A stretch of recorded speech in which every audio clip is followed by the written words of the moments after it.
Spontaneous coronary artery dissection, which is commonly known as SCAD, is a rare type of heart attack that mostly affects women. And in fact, it causes about 25% of heart attacks in women under the age of 50.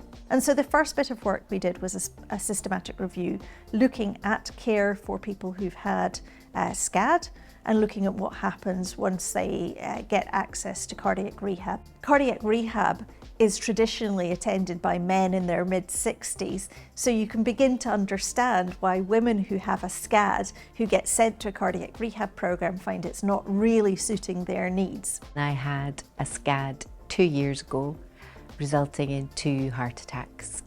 At the time of my heart attacks, if there had been a SCAD-specific protocol, a SCAD-specific cardiac rehab, that would have been huge, because you're not given any information and there's nobody helping you know when you can go back to exercise or how much you should push yourself, or whether that's you never exercising again forever.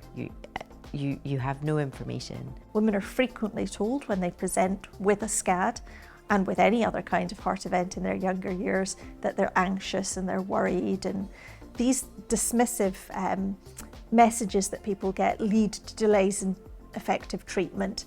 And so for me, I think there's a lot of work to do around supporting people to understand the differences in women's health, the differences in presentation, and how we can support people to live independently. The innovative part of this is that it just hasn't been done at all yet in Scotland.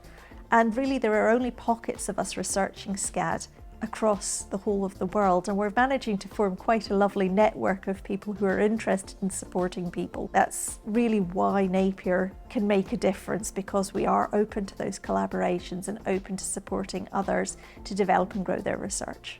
The effect of this project will be huge.